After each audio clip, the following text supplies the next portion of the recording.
wannan sulhu da ake ta kokarin za a yi a Gaza kamar yadda muka faɗa yaudara ne, kuma Hamas sun gano yaudara ne.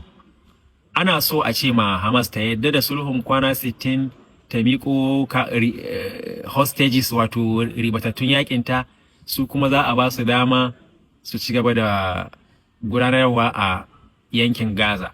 To na gajeren lokaci ne.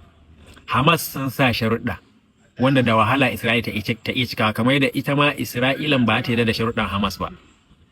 Sharuɗan da Hamas suka sa shine na ɗaya, sai Isra'ila gaba ɗaya ta fita a wannan yanki.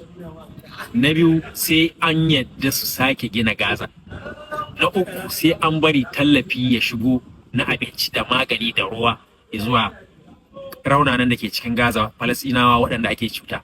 Ita kuma Isra'ila tana son ta ce sharaɗi guda ne, Hamas sai sun saki gaba ɗayan fursunoni.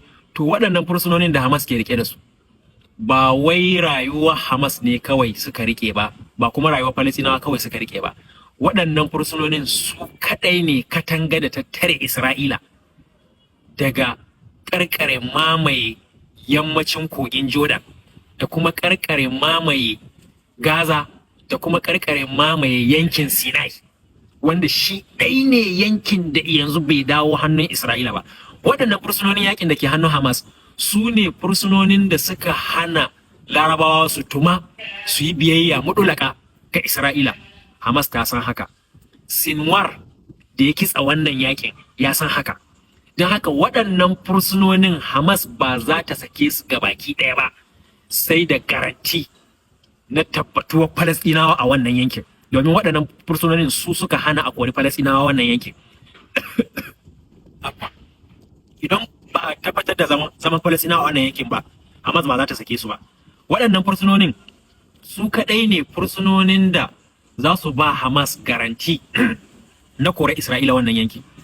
Idan ba waɗannan fursunonin, to mafarkin da Sinwar yake so ya tabbata ba zai tabbata ba na dawowa Palestine da ƙarfinta a wannan yankin. Idan aka kayar da Hamas a wannan yankin, to Larabawa gabaki ɗayansu za su fito kai tsaye su yaƙi 'yan uwansu Falasɗinawa, musamman Saudi Arabia, musamman Syria, musamman Jordan. Waɗannan fursunonin su ne kaɗai yanzu garanti wanda ya rage ma raunanan Falasɗinawa da ke ƙara tabbatar musu da cewa mafarkinsu na samun ƙasarsu zai yiwu. Don haka ba za a saki fursunoni ba. Idan ba a saki fursunoni ba, yarjejeniya ba za ta yi ba. Idan yarjejeniya ba ta yi ba, magana Abraham Accord ba za yi yiwu ba. Idan magana Abraham Accord ba zai yi ba, Saudi Arabia da Syria jinkirin miƙa wuyansu ko kuma bayyana biyayyarsu ga Isra'ila zai tabbata. Allah ya tabbatar da mafarkin Sinwar na ganin cewa da waɗannan fursunonin ne yake tunanin zai farkar da tunanin Larabawa.